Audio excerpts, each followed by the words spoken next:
Welcome to the Comm-UNITY podcast, and I'm your host, Madonna.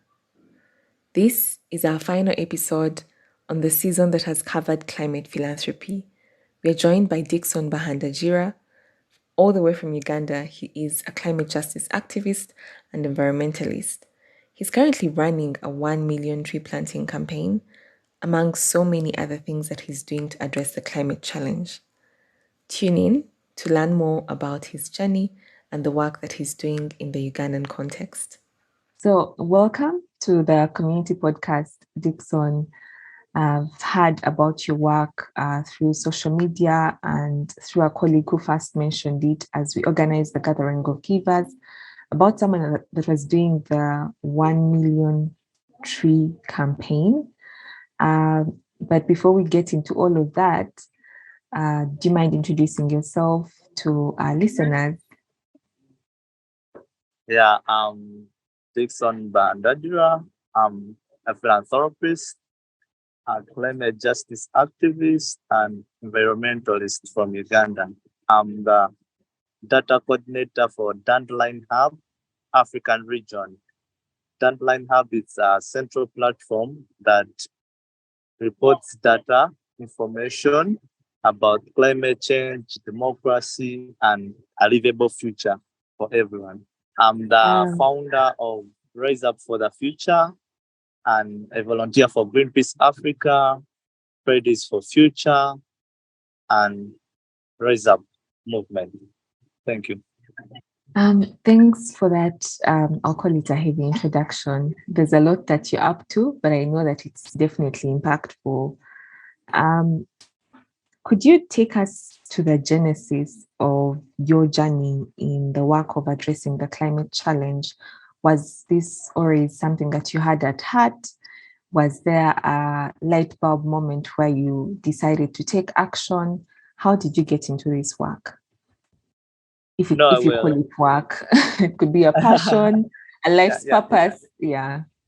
It's work because we wake up every day to transform our communities and to bring change. I will try and quote the great Nelson Mandela, who once said, "We have a limited time to stay on earth. We must try and use this period for the purpose of transforming our country, our community into what we desire it to be." Like we all need a better society, but how many people are taking action? I was passionate, yes, was passion at first, but then it's my responsibility to transform my community into the kind of society I want it to be. Yeah. I grew up seeing the catastrophes of the climate crisis, and when you're young, you cannot understand this. They just tell you this happens or godly stuff or what, but you don't know the science behind it. Mm-hmm. But then when I went to campus and I'm a student of environmental science, I got to realize these are changes in weather patterns and it's about climate change. I had to research and read about it, and I decided to try and contribute. I decided to try and do something that can inspire the next generation. It's not that I'm a victim of climate change, but I'm a person who wants to transform communities. I had to get something that they can contribute to my society since I want a better society. I like that there's hope in the way that you describe it, that you're not a victim, but you're pursuing a transformation of society.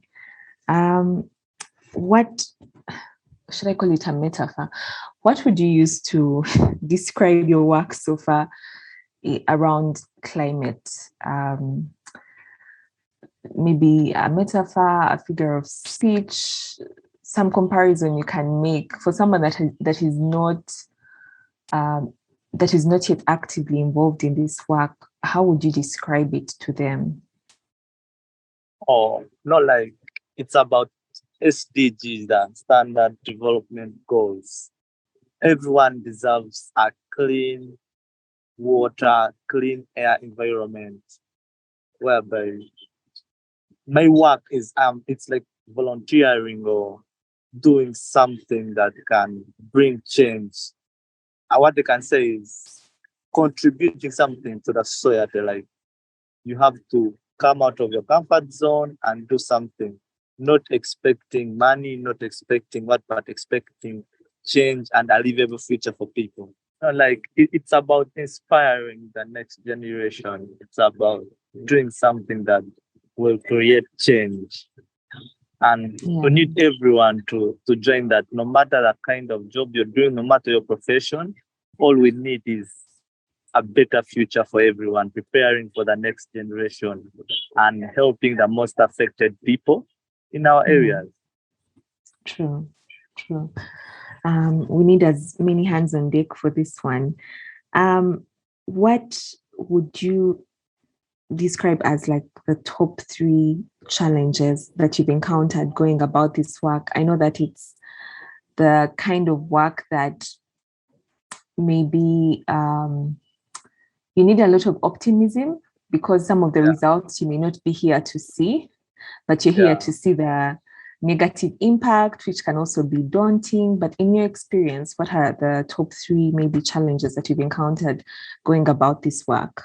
If it's about work alone, like if you face a challenge about work, there at least you know how to defeat it. But when you talk about the ignorance of some people, it's a big challenge. Like people don't know what is happening. And it's a big challenge to me. Since even if you try to sensitize, people won't understand what you're doing. They'll be like, oh, for you're doing something you don't understand, what? It's a very big challenge whereby it's hard for us to solve unless there is a lot of climate education. People are ignorant, they don't know what is happening. Then I can even talk about the leaders. Leaders should be supporting our work, not the campaigning, not seeing us as a threat, because most leaders are focusing on the next election. They're not focusing on the next generation. And what we need is to prepare for the next generation. Elections come and go, but generations are the seed we have to live. They want to take over in the coming years. And it's hard and heartbreaking to see leaders only coming up with temporary solutions, yet they could support our permanent solutions that can solve this crisis. Then the limited funding. Since what we are doing is volunteering, it's a non-profit initiative and everything. So you only raise funds from well-wishers, from individuals. Sometimes it's not enough. It's a very big challenge because we have a lot to do, but the funding is not enough. Like those are the 3 biggest challenges, but at least we have hope that we can defeat some. Because if you decide to start, start is hard, but if you are doing it, if you're doing something, there is no challenge that can't be defeated. That's true. I appreciate the optimism that you bring to this conversation, not just this particular one that we're having on this podcast, but really along the aspects of climate change work. I know that in the midst of crises and challenges, there are opportunities and things that are worth celebrating. From the time that you started this work, what are those wins that you look back to and you're like, yes, that was a major milestone. It encouraged us, it has kept us going, and we are hopeful in a sense for the future. Amazing. You can talk about the individual wins, like because of the field I'm doing, because of the volunteering I was doing, I managed to secure a job with Dandelion Hub of being the data coordinator, and it's paying well for me. That's a win because they looked for someone who is in the field. It's a big win. Then me extending my project to different districts. Last year alone, we covered over 57 schools, doing the tree planting, climate education, and our target was 40 schools. We managed to exceed that. attending international conferences where they can be. It's good for me to represent my community, my most affected people. It's a win for me. Networking with people, meeting new friends. It's something I'm enjoying, to be honest, because a lot of wins, a lot of things I have achieved because of what I'm doing. You kept on referring to the field, to community, to people, because you work with people, you represent them in several aspects. Um, would you like to maybe delve a little into those that have, in a sense, held your hand, mentored you in the work of addressing this climate challenge? And yeah, any volunteers that you've maybe at some point worked with, how have they contributed to Oh, your work with I the have a very big determined team. yeah. They are doing great for me for sure. They are volunteers. They have different work they are doing, but every day they come out with different ideas. Every day they come out when I need them. When we are going to schools, since it's a local community-based organization, Raise Up for the Future. I have my coordinators on ground, Toast Media Uganda, Nicholas, and there are other international volunteers, other international people who have tried to mentor me. Wilma, she is based in Sweden, is a very good person for me. He sponsored my studies to know more about climate change, and he's the man behind the Dandelion Hub. Then I can talk about Johan Ponten. She's the she's the organizer of the Go Get funding, where I be able to raise funds so that I can be able to extend this project in different districts. There are very many people because I'm a people person. I work with different organizations. We partner with them to extend the project because we cannot do this alone. I work with some activists in Rise Up Movement, volunteers in Greenpeace Africa. I salute everyone who has managed to understand what we are doing and decided to contribute and support. And we still need more people to work with because this is a community thing. It's everyone's responsibility to join and contribute something. We are open to working with everyone. Yeah, that's pretty impressive, the team that you have. And I know that's just mentioning a few of them. Yeah. Taking a few steps back, I know we sort of hinted on it in the introduction about you planting the 1 million trees. Could you take us maybe back to the genesis of that idea? How did that start? How is it going? Okay.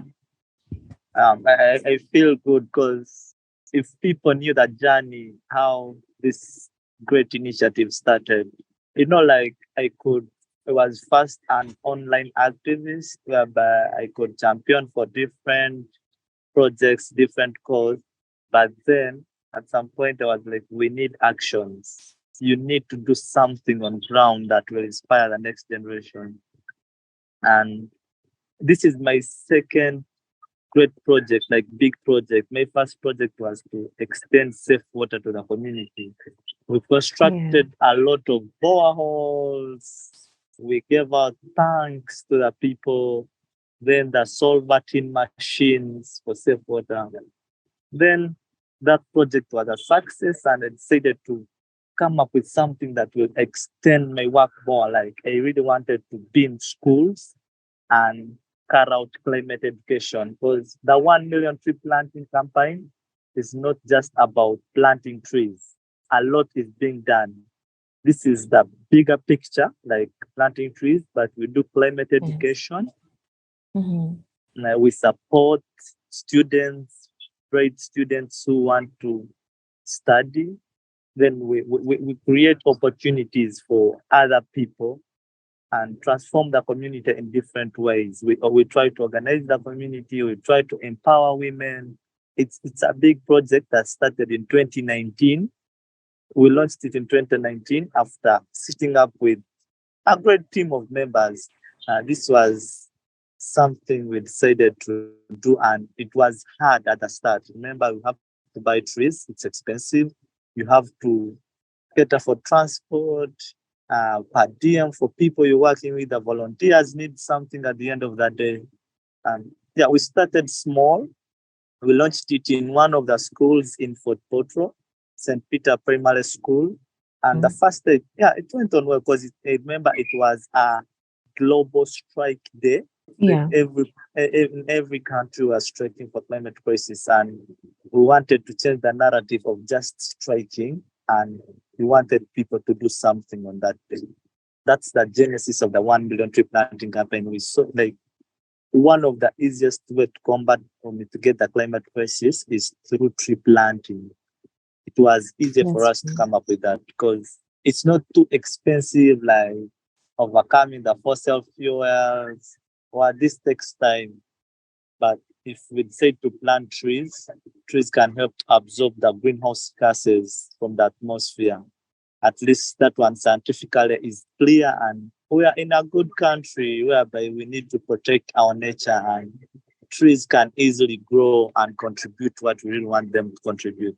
Since then, we have never turned back. We have worked with over 100 plus schools. We have visited over 10 districts. The villages I can't mention. The people who have been impacted because we give out fruit trees. Some people are now even enjoying the fruit trees, the fruits, and we give out fruit trees, Goverio, indigenous trees, so that we can protect what belongs to us. Wow. There's so many questions that come up as you share this, Dixon, as inquiring about where you get to plant the trees. Are you invited into these spaces? Do they offer you maybe a section of land? Is there a more designated area that you have set aside to hit this target? Or is it dependent? Maybe, like you mentioned, the school, you decide to enter this partnership with the school where you do climate education, and then it ends in actualizing the theory of climate education by actually planting the trees. How exactly does that work? No, like what we do at first, it's us who used to invite to request. Like we used to request schools, the community villages, and district officers that we want to do the tree planting. Can you get us where we can plant? For the school is easy because they already have their land. They already know where they want to plant. That was at first when we were starting the project. But currently, if I'm not lying, over 200 schools are on the list. Like they send invitations, they want us to extend our projects to those schools. The district Wow. officers, the districts. Now I'm working on a project I'm going to extend to Mohocha IDP camp. It's in Kasese. These are people who were displaced because of floods, the internal catastrophe that happened in 2019. The flooding after River remember busting its banks. So we are working on something. We want to extend the project to the camp. We want to help and solve the problem, the menstrual hygiene, because very many ladies, young ladies out there, are facing the challenge of the menstrual hygiene. It's heartbreaking in this era, in this generation of ours, whereby young people and old people lack pads. It's heartbreaking, and they have been in the camp for almost 4 years now, and they have never got the compensation and the resettlement they need. So we are trying to solve such problems. We are trying to get a good land for them so that they can go in with agriculture, so that they can be able to have their own food. We are partnering with our youth climate network. They have done a great job in the camp. They have done a really great job in the camp.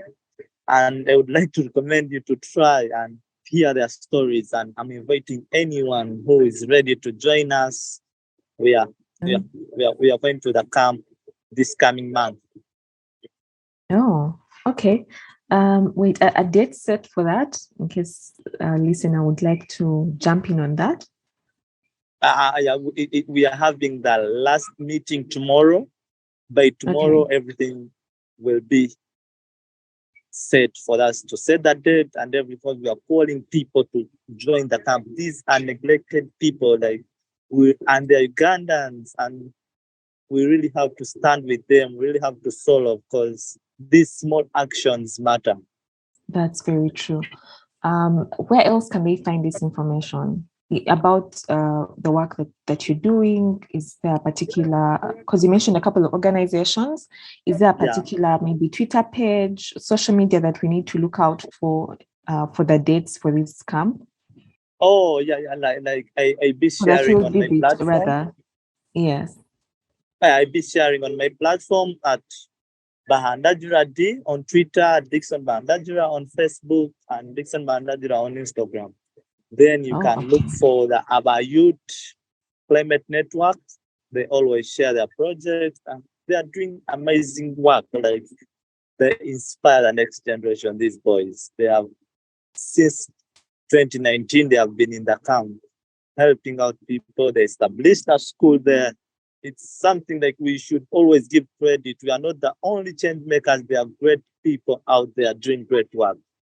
And we always amplify their voices. We always share their projects, their work, because we want many people to join.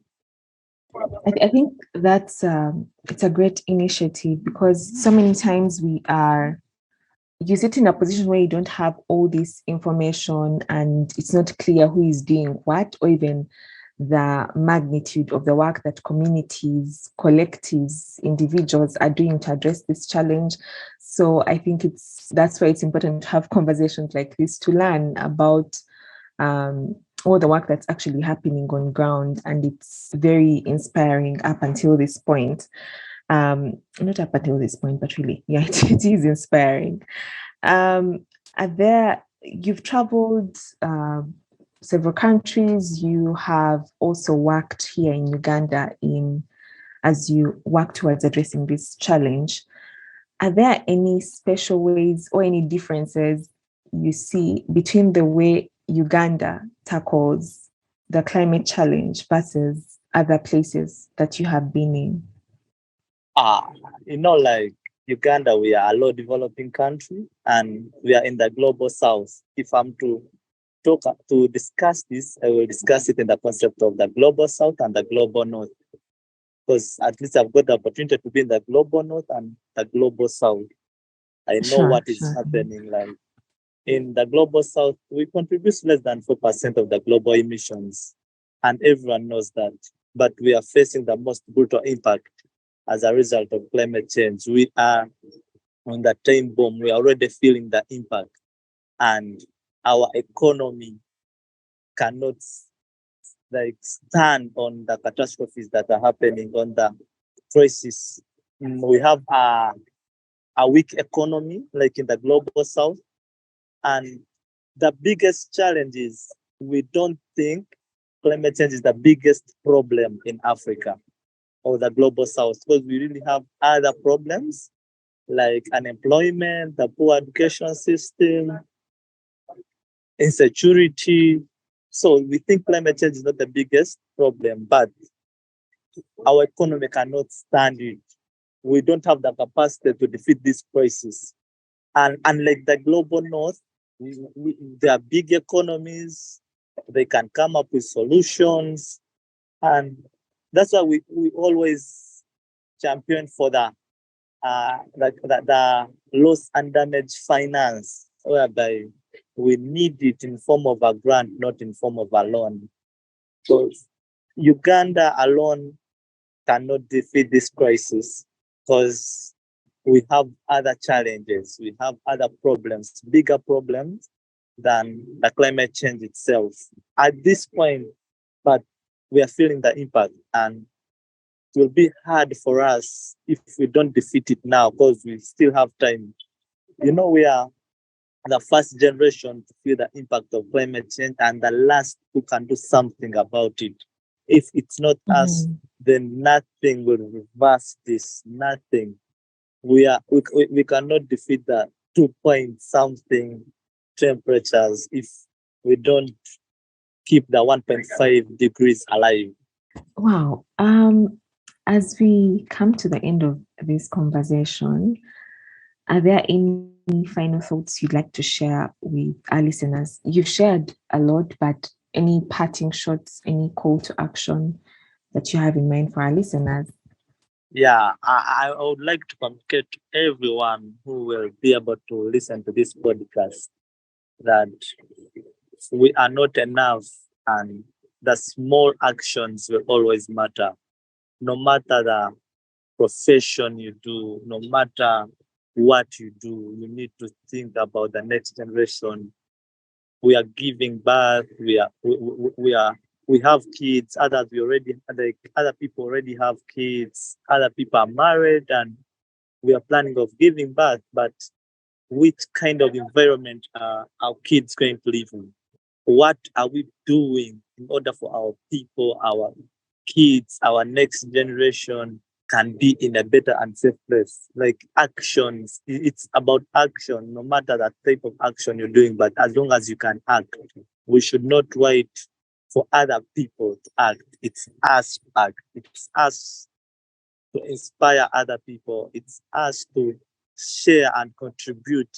Join in when you have some time, contribute, plant a tree, help out people in different areas because we have seen like different districts with different problems about the climate crisis, the Wududa side, the Kasese side. And we really need other Even people. Kampala. Yeah, in Kampala, when it rains and yeah, the slums. Yeah. And it's upon us to come out. The information is there. We can, if you want to know about climate change, the information is there. Our DMs are always open to discussions. And yeah, and no one can ever request to join the project and we refuse. We welcome everyone. We are open to working with everyone. Some people say activists only want to work with whites, but that's not the case. It's about who is willing to meet our expectations, who is willing to meet our demands. And our demands are simple: caring about the next generation, like working for the betterment of the society, not focusing on making money. Many people come into our projects just make money to swindle money from the government. But for us, it's about you helping the community. We have different places we come from and we really have to create change. That's what I can tell. And for the youth, this is the right time for us because we are the leaders of the future and the future is today. If we don't come together, no way we can defeat this crisis. Thank you so much. Thank you, Dixon. I'm glad that as we end season 10, we have brought the conversation back to Uganda. And thank you for joining us for this conversation today.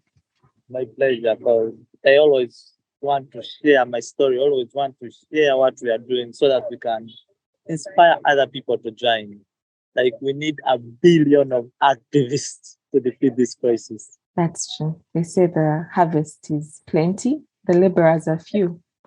Yeah. So I guess that's our parting shot. It's a call to action for as many volunteers, as many givers to join this movement of climate philanthropy and to address this challenge that is upon us. Thanks again. You're welcome. Thank you so much for giving this great opportunity to everyone. Like, it's amazing when you hear the stories, you get inspired, and few people can come up with this. Few people can dedicate their time and life to sharing stories of change makers so that they can inspire other people. This is a platform that can help us. This is like working also, trying to inspire other people, trying to educate other people. People need to know that we are in a climate crisis and we need a climate emergency. If we manage to solve that, if we got the COVID-19 vaccine in just 2 years, if Egypt managed to construct pyramids, how about us solving the climate crisis now? It's possible. It's definitely possible. It's possible, yeah. Yeah. So thank you, Dixon. I know it's been quite a roller coaster getting us into this space to have this conversation. But like I had mentioned earlier, this closes off season 10. It's been, I think, 12 episodes. This would be the 12th episode. And as the host, I have had, information overload, a lot to learn, definitely useful information, a lot to learn. The approaches differ, but the goal is clear throughout. And I'm just glad that so many communities are doing one thing, two things, a lot of things, all towards contributing towards addressing this particular challenge that we're facing. So thanks for sharing your time. And I especially appreciate that you identify as a philanthropist. Not many people do that, but that's also the purpose of this podcast to get people to walk in that identity, because it enables them to look at themselves as solution providers and not as, victims and just mere beneficiaries. Thanks for that again.